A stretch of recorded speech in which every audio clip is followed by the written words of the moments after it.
and thank you for joining the University of California, Berkeley Current Research Series webinar. We have a great topic today, and we're glad to have you join us. My name is Susie Coker. I'm sorry, I have a little cold. I'm from the University of California Cooperative Extension, and I am here to help host your webinar. So I just wanted to go over a few technical issues. Right now, the sound of my voice should be about the sound that you're going to get during the actual presentation. The music is quite a bit louder. I've seen a few things in the chat box wondering about those Victoria's Secret pods, and I'm sorry about that. What that is the name of the album that I took that music from, and so nothing more interesting than that. And I've moved those out of the way now. We are recording this webinar, and so after we're done, we will post that on our website. We had a few technical issues with our recording from last month's webinar for Maggie Kelly. We have worked those out, we're pretty sure, and so if you go to our website now, you should have no issue actually watching and listening to the webinar from beginning to end. And I do have some live links to that website at the end of the talk. So if you're looking for that, that shouldn't be any problem. We also have links to the papers that are going to be discussed as part of Rob's presentation today, as well as links to an online evaluation survey to give us feedback on the webinar and the webinar series that I hope you'll be willing to take. If you have any issues as you go through, any technical issues, feel free to write them in the chat box, or you can start a private chat with me, and I will try and work those out. And I don't see anybody who's logged in twice. Oftentimes that can lead to quite a bit of echoing. So far everybody on my screen looks pretty good. As far as questions, we should have time at the end of the talk for questions for Rob. Please go ahead and type them in the chat box in the lower left-hand corner. And I see that people are going ahead and introducing themselves. Thank you very much. And please do go ahead and take the 2 poll questions that are posted right now on your professional focus and your affiliation. And so with all of that, I will hand this webinar over to Dr. Rick Standiford on our UC Berkeley Forestry campus. Go ahead, Rick. Well, thanks, Susie. Thanks, everyone, for being online here. We may have a few stragglers coming in because we have been starting a little bit after 12 in our previous one, so people may be coming in for a little bit. So we'll get started with Rob's talk in just a few minutes, but I will go ahead and just amplify a few things. The poll is there in front of you, as Susie mentioned. Go ahead and fill that out. It's helpful for our speaker to get an idea of who's participating in the call.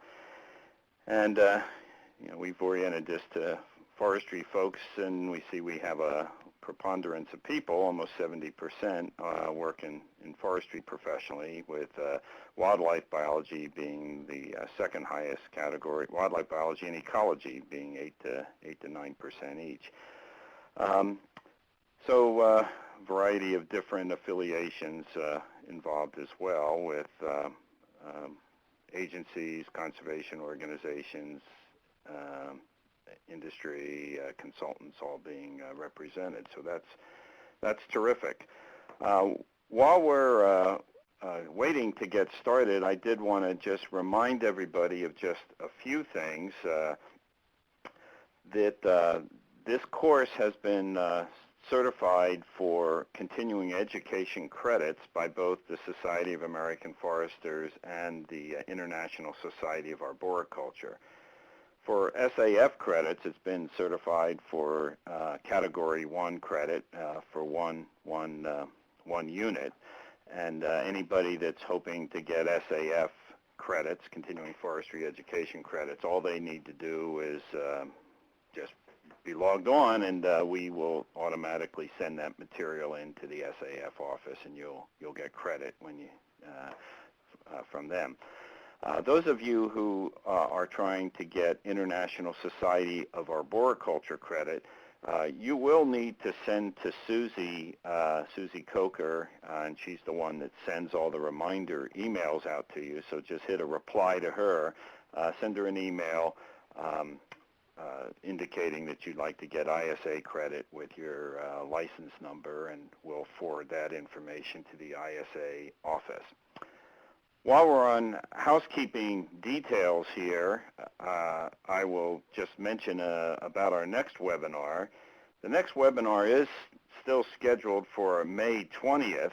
Unfortunately, we did have a change in topics. We had an unexpected cancellation by our speaker, so he'll present that at some later time, probably sometime next fall. So we're close to having the next speaker lined up, but we can't announce it right now. So Susie will be sending a note out within the next few days with the name of the next speaker and the topic, but it'll be some aspect of current research at the Berkeley campus here, and so I think you'll find it interesting and useful.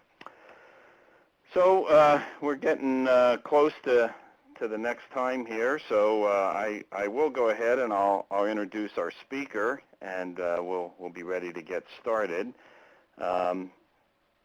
Just looking over here at the poll again, see how that's going. Yeah, we've got other being about 11%, so that's interesting.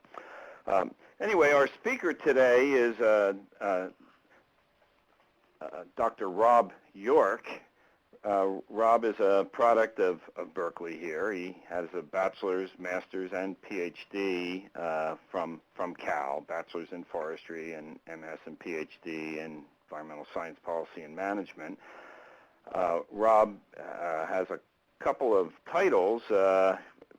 He is an adjunct professor here at Berkeley, and he teaches class in forest operations to required class for students here. In addition to that, he serves as our manager of the Blodgett Forest Research Station, and all of our Center for Forestry Properties. So Blodgett is where he's housed, but he also serves as the manager for all of our properties spread throughout the state. He's been the manager since 2006, and before that, since 2003, he's was the assistant manager and forester for the Center for Forestry. Rob is also a registered professional forester in California, so he practices what he preaches. So not only does he do research on ecology and silviculture and forest management, but he also writes timber harvest plans. So he puts his science in the policy arena and uses it directly in operational forestry. So it's kind of a unique role that he has.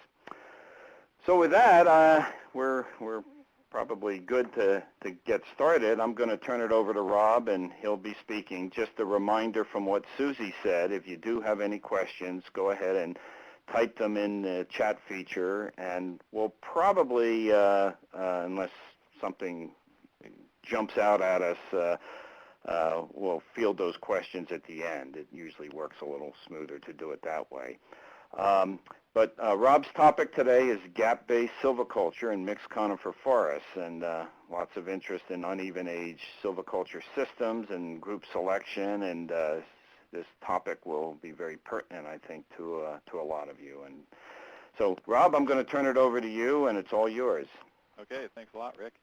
I'm glad to be here, although I admit that I'd rather be out in the woods right now doing gap-based silviculture. It's such a nice day out today, but I guess in my office talking about gap-based silviculture is okay too. So the reason that I chose this topic is that I think there have been some advances recently from research within this field that I would call gap-based silviculture.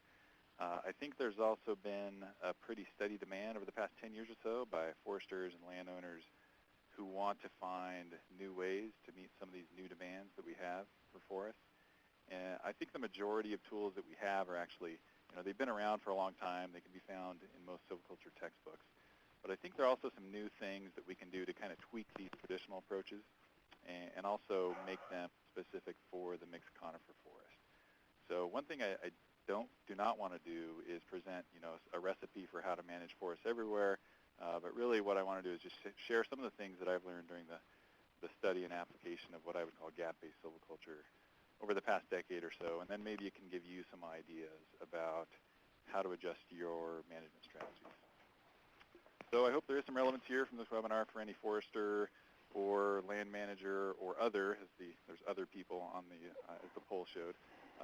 Really anyone who's thinking about active management, especially if you're thinking about regeneration and long-term effects of treatments, especially harvest treatments, on species composition. So my next slide here. So what is gap-based silviculture? It's not a standard term, so I think we should probably try and define what it is. Some people understandably, they kind of call it a fancy term for uneven-aged management or group selection, but actually I tend not to agree with that. And this is a term that I actually stole from Dave Coates up in British Columbia. The reason I like it is because it places emphasis on regeneration and what's going to happen after the gap is created. So in a way, it gets back to these traditional definition of silvicultural systems, which are to regenerate forests. And so the simplest definition that I could come up with was this one here. It's the design of forest harvest treatments that meet objectives by creating distinct canopy gaps. And so then our objectives would then be met by creating these gaps of a certain size or density and frequency across a managed forest.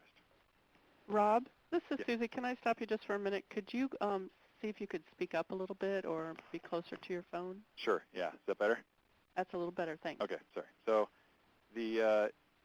some of what I'll talk about does have connections with, using fire and conducting fuel treatments, but for the most part, I'm talking about managing forests where there's some type of capacity or desire to do commercial harvesting as part of the management regime.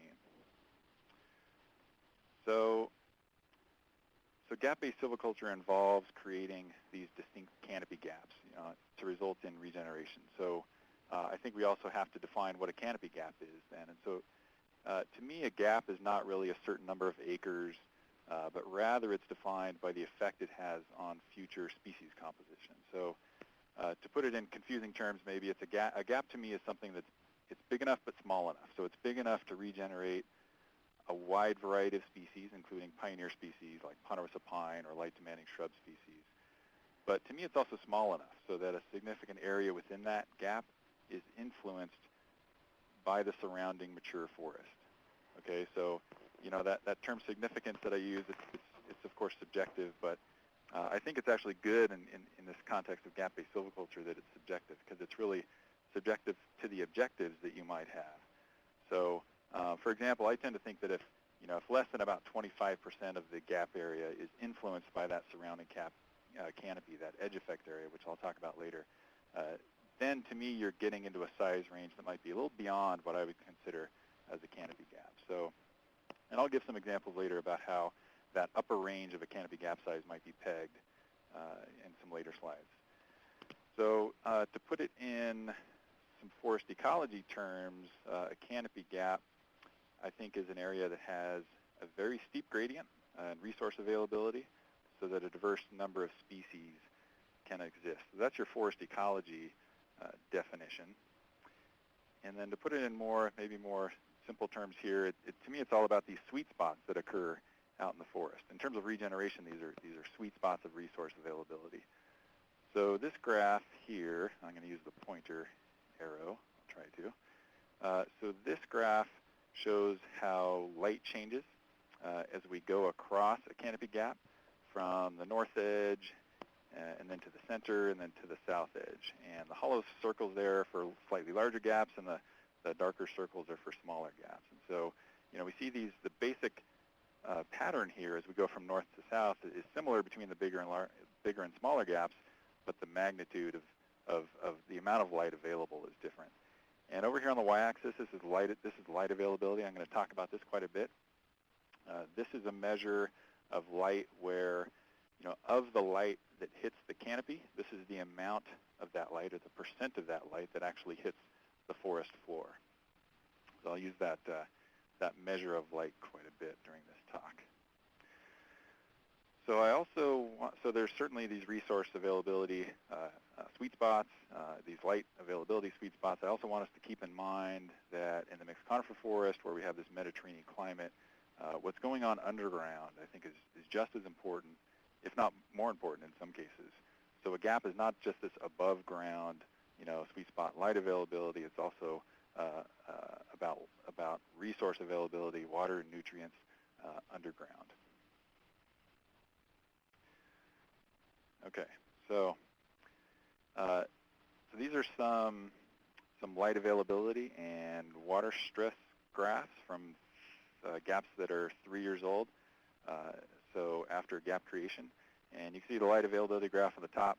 As you go across these gaps from north to center to south, you tend to have this kind of curve here where light availability is greatest up here in the middle, and then second greatest up here over here on the north edge, and then least in the south edge. And the thing I wanted to point out here is that this pattern in light availability is not always the same in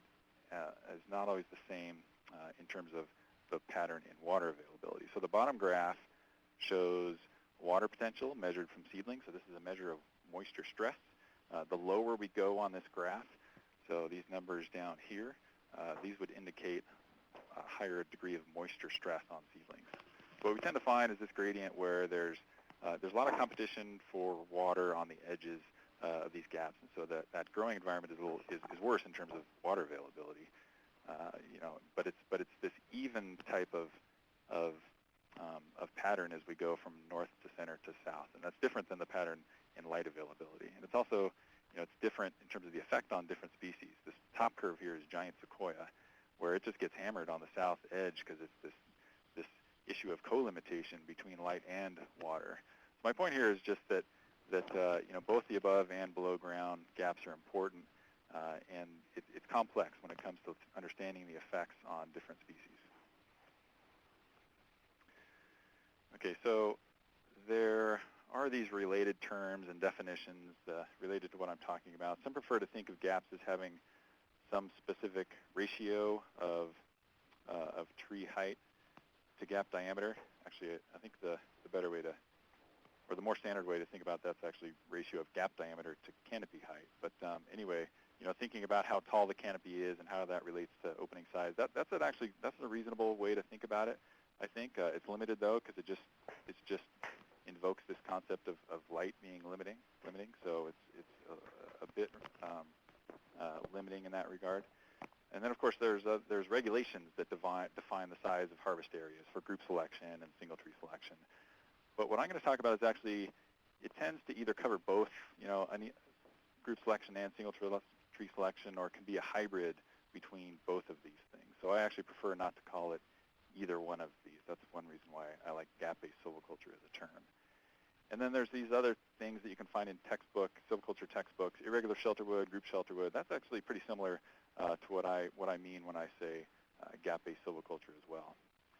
And then of course there's the kind of cynical definition that some people might have of a gap, and that's like me, they think it's big enough but small enough, but it's perhaps small enough to avoid being labeled as a clear cut, and big enough to avoid being labeled as a selection harvest. So there's certain baggage that comes with these labels.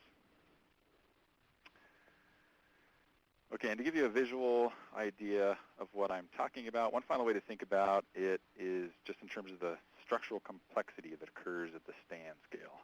So I think we're probably doing some form of gap-based silviculture if we have this objective of wanting high structural complexity within the stand, where the stand is the area over which we manage a forest with a consistent type of strategy. So on the left is a stand with high structural diversity at a pretty small scale. So gaps of about 1/10 of an acre in size created this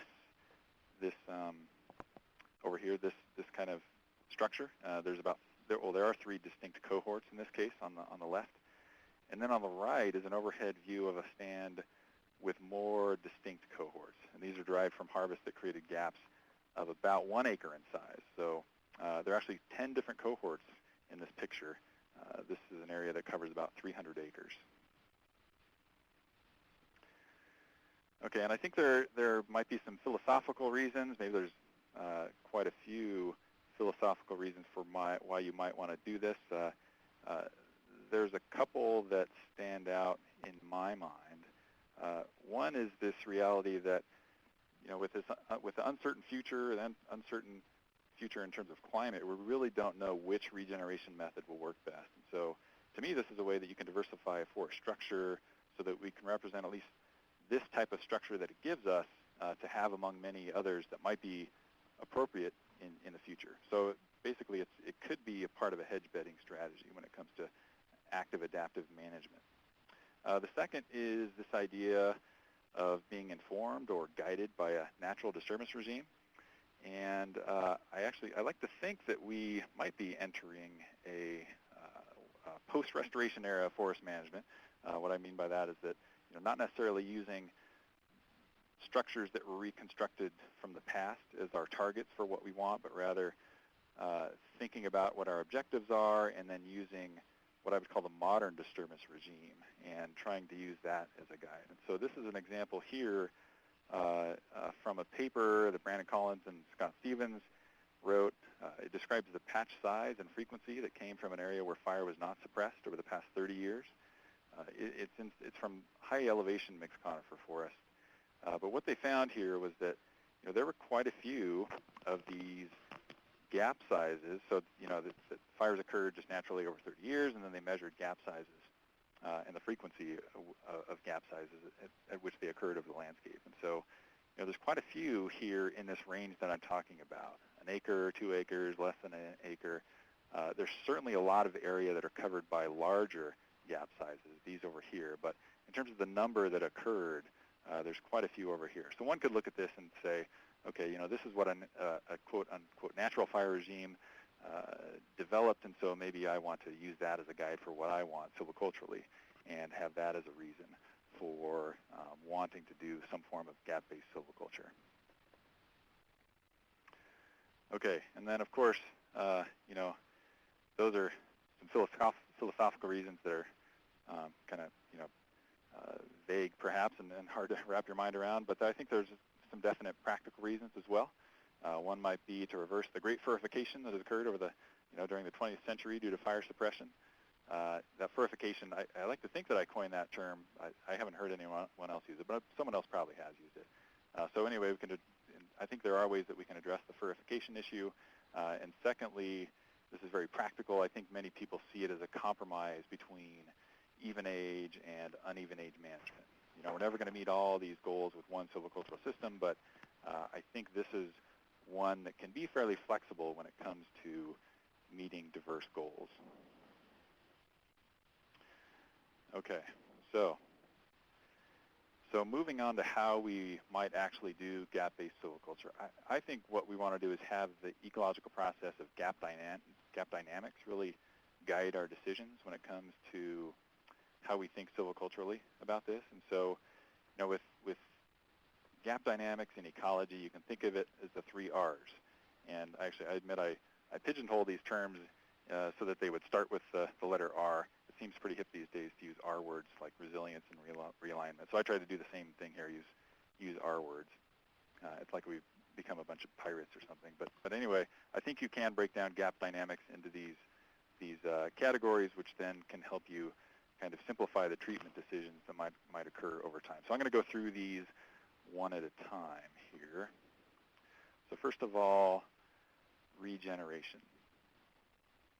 And the most common question I get from people is, how big of a gap do you recommend, especially for regenerating ponderosa pine? And it's not a simple question to answer. There are lots of factors that go into it, but when I actually look at all the studies that have measured the effect of gap size on the growth of regeneration, there are quite a few studies out there. They almost all tend to come up with this type of relationship. So this is a saturating curve where seedling growth, it increases with gap size and then tends to level off, and you don't get much growth after that leveling off point. So in other words, the asymptote. So in this graph, the asymptote occurs at about 1 acre, right? So, in this case, this is from a study that looked at the growth of all the native conifer species in the conifer forest, and they all had this pattern here. They all did just fine, even especially in terms of survival, down in this 1/4 acre size opening. But there was, of course, a big difference in how they grew, right? But it didn't really change much after about that 1 acre asymptote. And it's been suggested that, in terms of that gap diameter to height ratio, if it's around 2, then you can kind of get up towards this asymptote. And I think that's a pretty good general rule of thumb, but there are lots of other factors that are going to tell you where this asymptote might occur. And I list them here. So one is the northness. Now, these are all factors that would push this asymptote to the right. And so if you wanted to avoid this height suppression that occurs on the left-hand side of the curve, you might need a larger gap size if you have a north-facing aspect, if you're sloping away from the sun severely, if you are at a higher latitude, if you have a large edge-to-interior ratio. This is the degree to which your gap is shaped like an amoeboid versus a circle. If you're relying on natural regeneration, I think that might also push the asymptote to the right.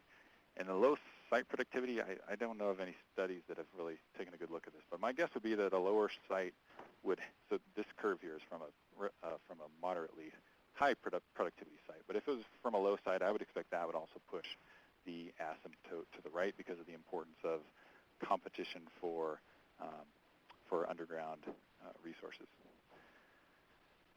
Okay, next slide here. So then of course, there's also some things that would push that asymptote to the left, right? So there's aspect southness. So just like northness would push that asymptote to the right. If we're on a south-facing slope, that might push it to the left. Basically, the more perpendicular to the sun angle we are, I would think that would push that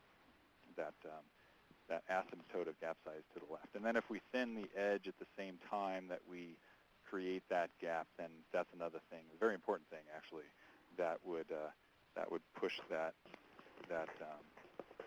threshold to the left. Okay, so that saturating relationship that I was talking about, that was mainly dealing with gaps where the cohort within the gap is this fairly distinct area that you can manage almost as a single stand. But I think that smaller gaps, less than a quarter acre, those can be part of a gap-based silviculture regime as well. And but what that does is really changes the regeneration environment, and I think the management strategy as well changes it quite a bit. And so what we have here is a graph of light availability, and this is from a stand that was harvested with basically it was a thin from below coupled with creation of canopy gaps that were about a 1/10 acre in size. So that's not very big. That's only about 70 feet across. So before the harvest, this is one of my arrows pointing to now, this is average light across the whole stand with the whiskers being standard deviation, so that gives you an idea of variability in light. So not a whole lot of variation here and pretty low light in general. So this is an area that had been harvested with traditional single tree selection approach for a long time, and it was definitely not getting the amount of light that you would need, or the amount of resources that you would need to regenerate all the species. This horizontal line right here, that dashed line, that's 40% light availability. Some people use that as a kind of a threshold for what you might need for ponderosa pine to regenerate. I think it's actually, it's a good, maybe crude estimate for what you might need, but there are of course other, like I said before, there's other resources like water and nutrients that are important as well. But we'll use this, for the purpose of this graph. And so after the harvest, what happened here at the stand level, it increased light variability, but across the entire stand, we're still below this threshold, if you will, in terms of being able to regenerate ponderosa pine. That was across the whole stand. When we look at these gaps, these sweet spots, the 1/10 acre gaps, about half of them did have light availability that was theoretically good enough to regenerate ponderosa pine. The other half did not do so well. So you could think of this as being successful. We created these gaps that were big enough, at least half of them were big enough to regenerate ponderosa pine. But then what I've done recently is actually track the amount of light available following the creation of gaps to see what happened with the light environment. And what I can see so far after 8 years is this steady erosion of the light availability. So about a 1% loss per year, and this is in the Central Sierras, so just in terms of the latitude that we're talking about, Central Sierras at 4,000 feet elevation. We lose about 1% per year after gap creation. And so by 8 years after the creation, we've lost pretty much all of our gaps are now below that threshold of light availability. So while you may have thought you were okay right after the harvest, we actually quickly get into that territory again where it's not as conducive for pine establishment. Okay. So what's going on is along these edges of these gaps, there are these big trees, right? And they can essentially capture that sweet spot. So this is an example of how some large trees on the edges of gaps can respond to gap creation in terms of radial growth. So these gray graphs are large trees or the gray bars are large trees on the edges of gaps, and the black bars are from trees that are farther away from the gaps. And this is radial growth, just diameter increment. So you can see that the trees on the edge of these gaps, they grew quite a bit more than trees that were farther away from the gaps. And I do think it's underground resources that are driving this increase in growth. There are a few interesting things about this. One was that all the species responded fairly consistently, so they all could release. They all responded immediately, so by a year after the harvest, they tended to grow more. And then, interestingly, they released whether they were on the north edge or the south edge of these gaps. So this, to me, tells me that it's mostly underground resources that's causing this growth increase. And what can happen with these smaller gaps is that all the resources can essentially be captured by these large trees, and they just don't leave much for the smaller trees to regenerate. Okay, so continuing on with talking about regeneration. So do you plant these small gaps, or do you just let nature take its course? And for a few years, I actually struggled with this question quite a bit. I used to think it might be somehow heretical to the entire idea of gap-based silviculture or uneven age management to think about planting. But now I actually think you'd be making a mistake if you didn't at least consider it. And the simple reason is the tremendous variability in regeneration from year to year. So this illustrates the factors of the classic factors of regeneration: seed bed, seed supply, and environment. To some extent, we can modify that seed bed, with the type of harvest, or if we do burning or whatever. And to some extent, we can modify the environment as well. We could do that with changing the gap size. But we can't do much about seed supply. I mean, we could, there's these ideas about timing your harvest to coincide with good cone crop years, but I've tried that and failed. So, it's very much out of our control, I think, the seed supply. And so seedling can go a long way towards hedging our bets against that uncertainty. I think it can also go a very long way towards hedging our bets against the uncertainties of a different climate in the future. If certain species are going to be inhospitable in the future, then it's likely that we're going to see failure starting at the regeneration process. And so this is a way that we can, to some degree, I think, hedge our bets against that possibility. Okay, this is just a summary slide for regeneration. I think it's actually a myth that small gaps-based silviculture systems that are somehow incompatible with certain species. It's really, it's just we can regenerate a wide variety of species. The difference might be in the growth that we get following the regeneration. And those are just some summary points there. I'm going to go ahead and move on. Okay, so moving on to recruitment here. So far it's been about regeneration, thinking mainly in terms of the first few years after following a harvest and getting seedlings established.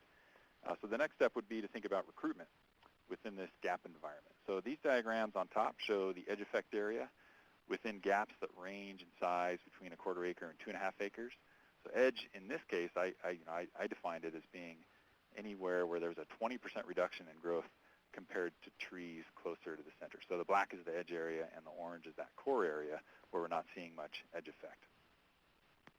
And we tend to see this donut-shaped pattern as we go around these gaps.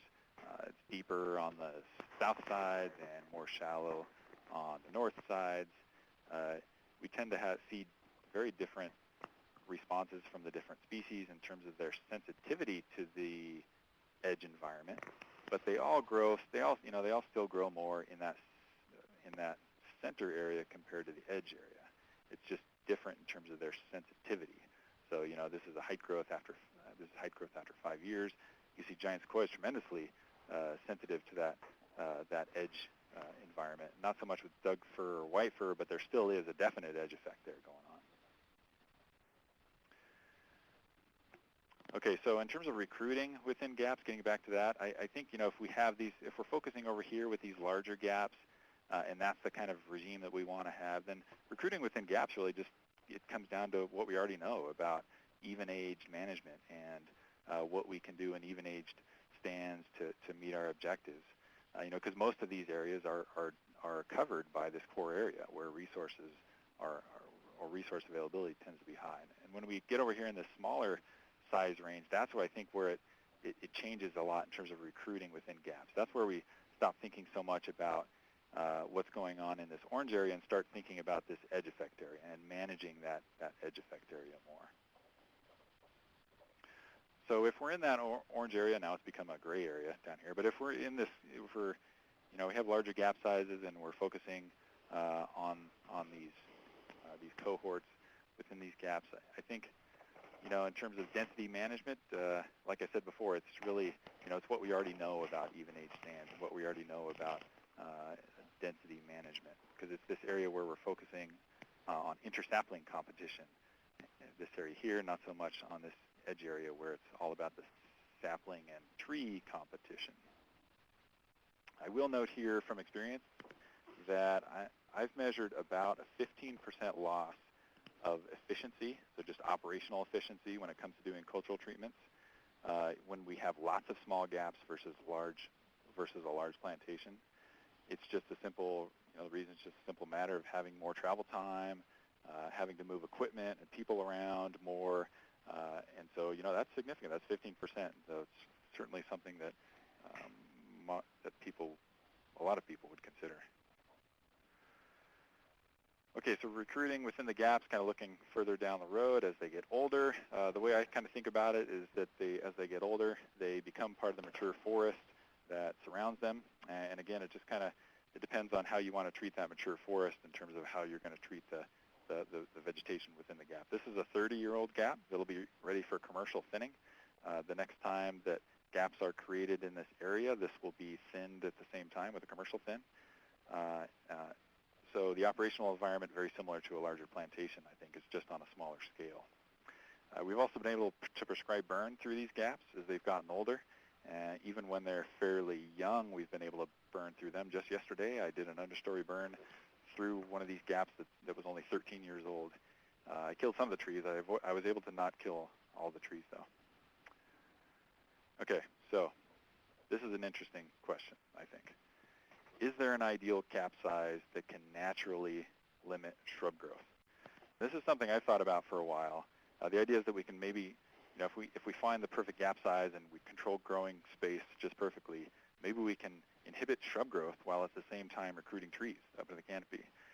And all I can say is from a couple studies and the measurements I've taken is that if there is an ideal gap size, it's very hard to find. Also because of the huge variability in shrub development that occurs. So you can see this graph here. This is from measurements that I took measuring shrub size. It's called shrub volume here. It's just a measure of average shrub size. So this is the average shrub size across entire gaps. Each dot is one gap, and they range in size from about a quarter acre to 2 acres. And so you can see the effect of gap size on shrub growth here. And this is a line here. Just it's significant in statistical terms. Also, lots of variability, however. But you can look at this and say, hey, I can limit shrub growth if I have gaps that are less than 0.8 acres or so. And that's intriguing to me. Perhaps we can. There's lots of variability. I'd want to see more data. It's also intriguing that I can look at this height growth graph over here, and at 0.8 acres, I got pretty good growth. This is after 12 years of seedling growth, and I got pretty good growth here, in terms of seedling growth. But I was also kind of, quote unquote, naturally limiting the shrub growth at this gap size as well. Okay, so along this same trend here of thinking about shrub growth, this is from a little study I did where I did a pre-harvest herbicide spray within gaps, and then actually I did a pre-harvest herbicide spray and then I created gaps about a 10th acre or a 20th acre in size, so not very big, and then I planted them with ponderosa pine and sugar pine. So what the harvest did in this case was create barely enough growing space for pine.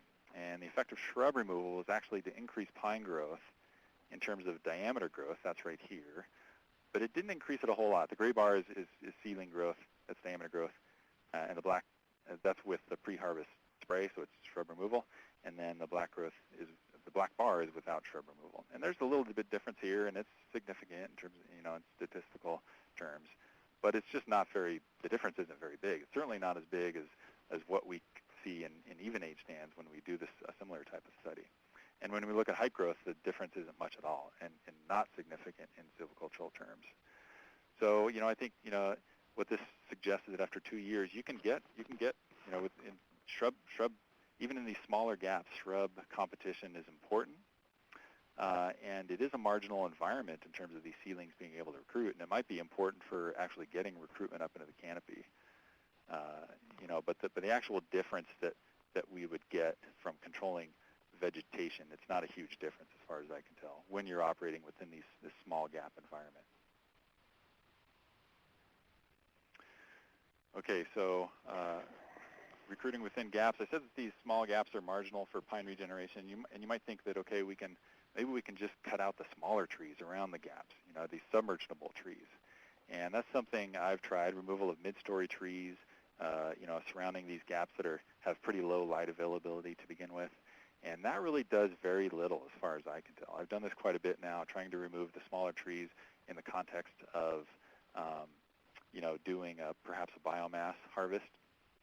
And it really does very little to increase the amount of light.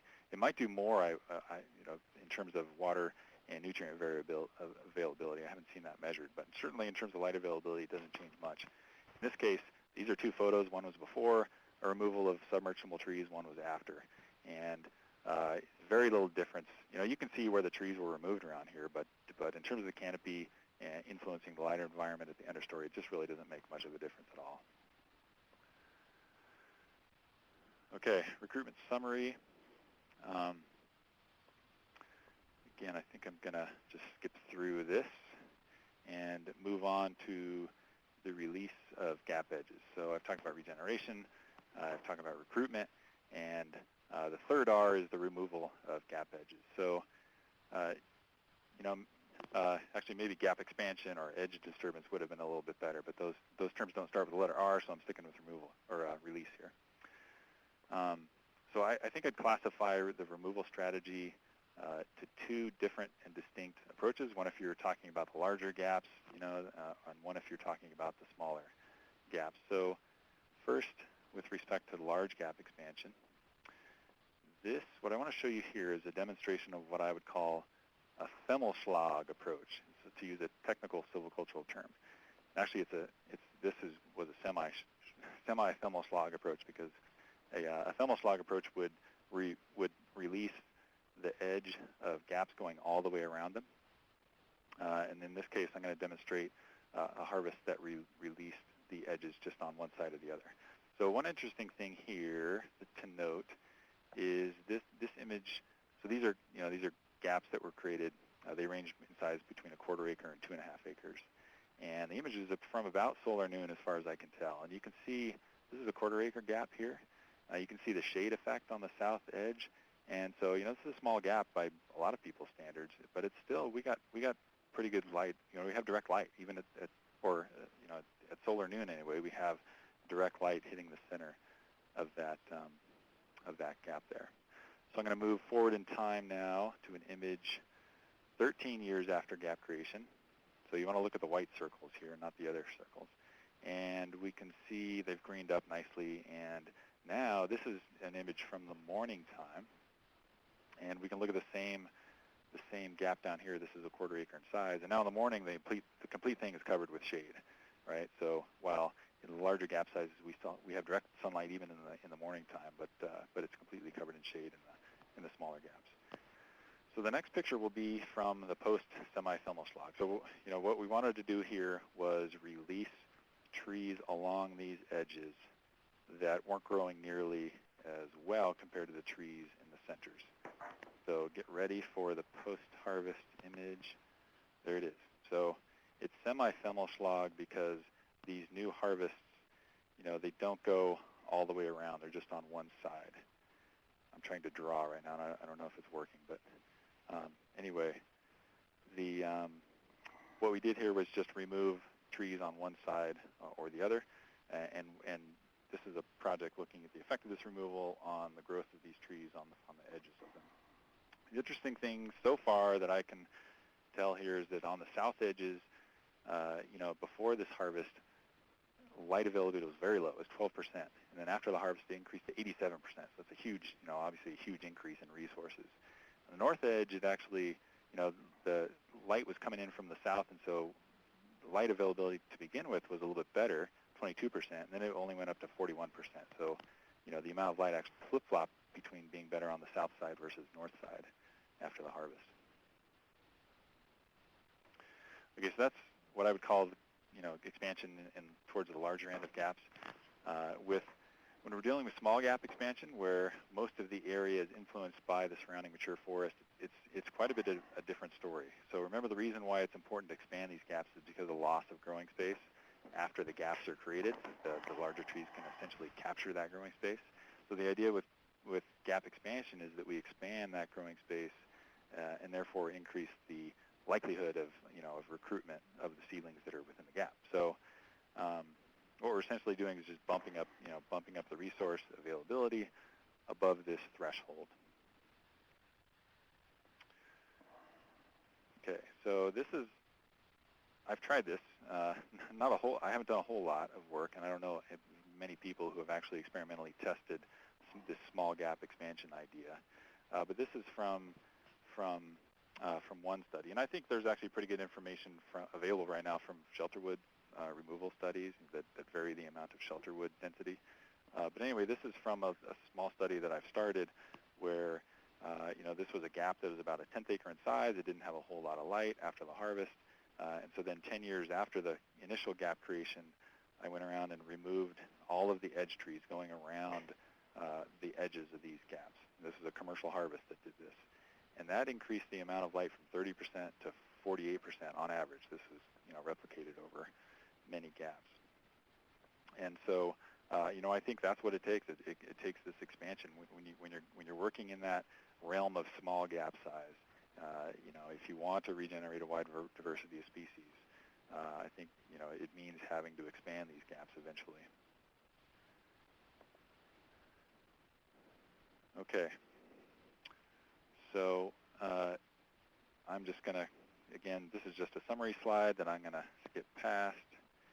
And I'm going to throw in a fourth R here. This is a wild card. So I'm not going to spend a whole lot of time on this, but the retention, this idea of retention, I think this is an important fourth R, if you will. And so what I've been talking about are relationships that would apply in gaps that are cleared, so clear-felled, without retaining any trees in the interior. And it would change things a lot, I think, if we had retention of large trees within these gaps. And that's a whole other. I think it's a whole other strategy that you would classify differently and look at differently, because it would change this asymptote. Certainly, it might even, if you retain large trees or whatever trees over time, you're going to change this curve quite a bit, and maybe even not have that curve anymore after a while. And so I think it's a different topic entirely, actually. But it's important, if we are going to retain trees, it's going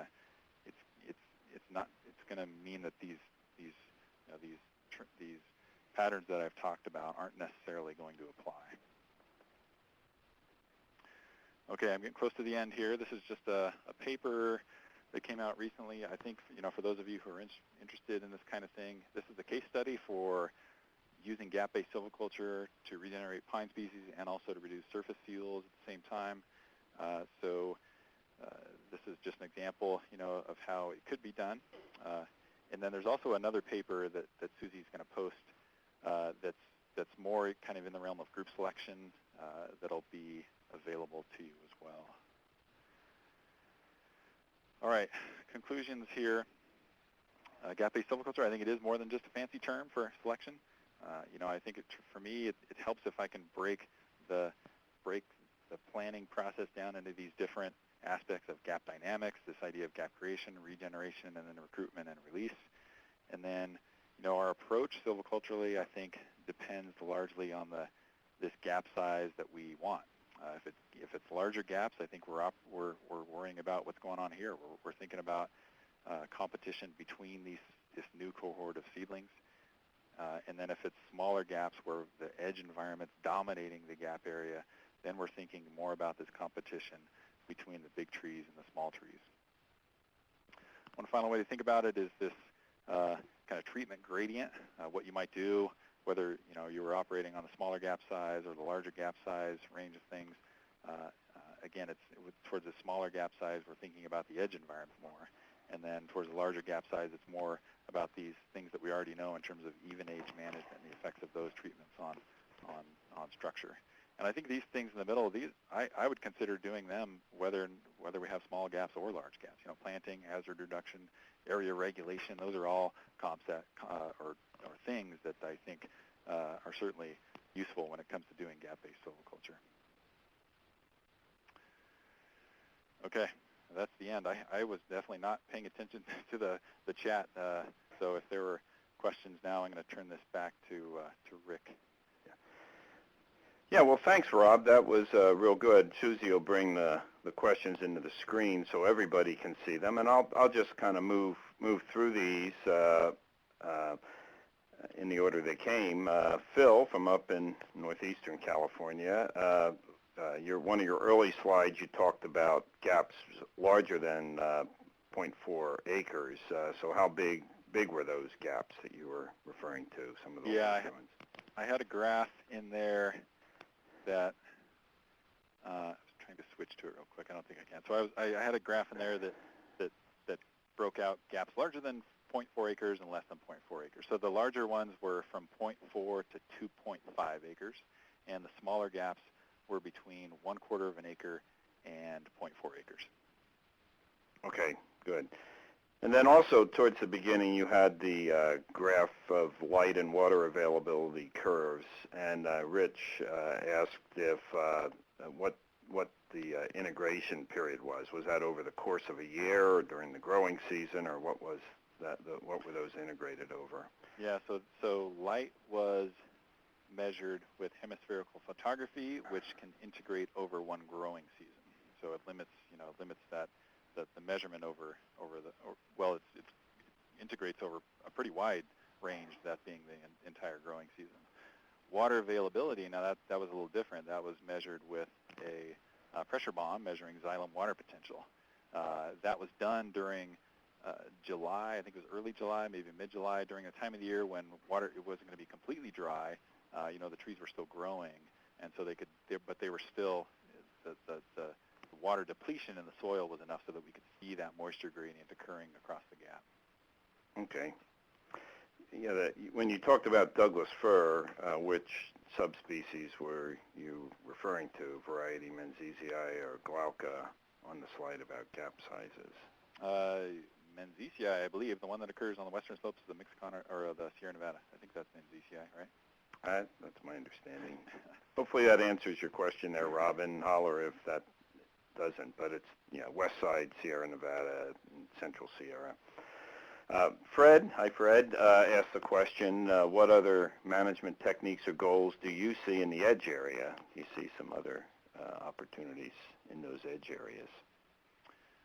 One thing that I've always thought about is if you have more edge area, so in other words, if you have lots of smaller gaps as opposed to fewer larger gaps, you're going to have more of that edge area and therefore more of the larger trees releasing and growing. And so, I always think, about this trade-off between allocating resources to seedlings versus big trees. And the more edge you have, the more you're going to be allocating that the resource availability to the larger trees. Okay. Let's see. I think you might have gotten into this, but you might amplify. You're looking at light from above or light from the sides, or both.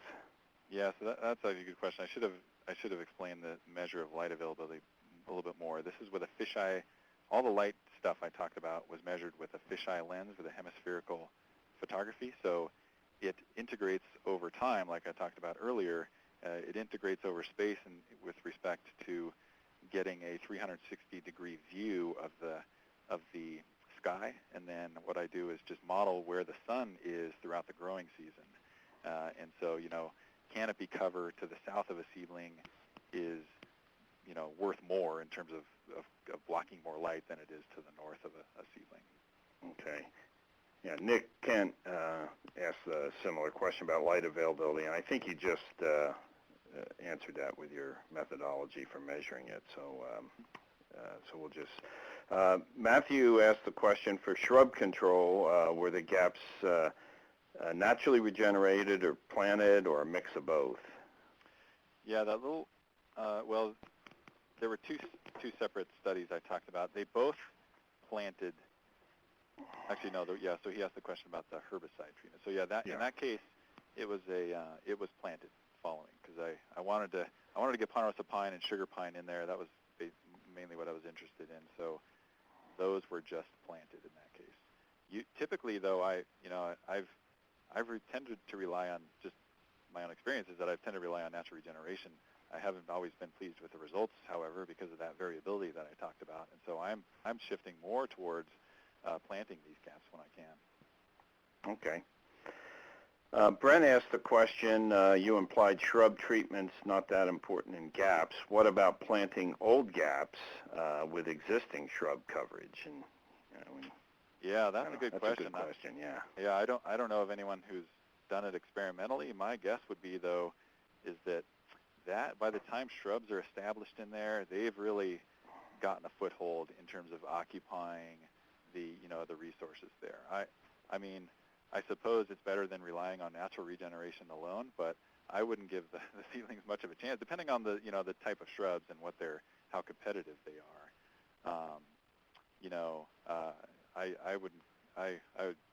I would say that it'd be risky if you really wanted to make sure you got those seedlings to survive. It might be an uphill battle for them. Okay. Yeah, Susie asked the question, another Susie Heffernan, asked, did you stick to similar spacing for large gaps and small? And looking at your photo, it looked like pretty tight spacing. Yeah, that's another good question. In general, it is similar, the spacing between the gaps. For me, what I've noticed is that where your gaps are tends to be dominated more by your constraints on the landscape. So roads, water courses, special treatment areas. To me, these are the things that really tend to dominate where you put these things. From an experimental perspective, I've tried to get them spaced apart from each other so that they're not influencing each other. In terms of light availability and soil moisture, I think it was fine in terms of how close they were. There are other things that extend farther into the forest in terms of the edge effect. There's wind speed and there's temperature, but in terms of biological significance, I think they were spaced widely apart enough. Okay. We've got two last questions here, and then we're pretty much right at 1 o'clock. Phil asked a question about gap orientation. Does longer north-south direction make more sense? Yeah, I think that's another thing you could play with, and I've played around with it a little bit, trying to get that north-south axis a little bit longer than the east-west axis, especially if you want to have a smaller gap size. That's one thing that you could do that I think would push that asymptote to the left, so you could get by with a smaller gap size. I think that's reasonable. One thing I try to do as a rule of thumb is just avoid gaps that have a longer axis going east-west than they do north to south. Mm-hmm. And let's see, Dave asked a question about foresee doing any retention study in light, especially in light of GTR 220. Yeah, And you might, GTR 220 is the Stevens, O'Hara, isn't it? yeah, Malcolm North, yeah, right. Yeah, that's a good question. I actually meant to talk about that. So we are starting a retention study right now. We have a collaborator with Southern California Edison and the Southern Sierra Nevada, where we're installing gaps of different sizes with and without retention, and retention of different size of trees. And then so what we'll do is look at the effect on resource availability and seedling performance and just regeneration in general. So that's an area of study. I'm actually looking for a potential cooperator in the northern Sierras Nevada. So if any listeners are interested in collaborating with that, then they can talk to me later. Okay, you know how to get a hold of Rob. Just give him a holler, and if you're interested in cooperating. So I think we're right at 1 o'clock. I appreciate everybody sticking with this. Just a reminder, the next talk will be May 20th, and the topic will be announced in the next few days. And then the last one in this spring semester series will be Dr. William Stewart. Bill will be talking about a carbon calculator for sustainable forestry operations. Just a reminder, you'll be getting the recording link to this in the near term, so you'll be able to go back and look at it or share it with your colleagues, so feel free to do that. And we do also appreciate your participation in an evaluation of how this works. It helps us refine it and improve it for the future. So thanks to all of you, and thanks, Rob, for an excellent talk and very stimulating and right at the cutting edge of science and practice. So I think we all appreciate it.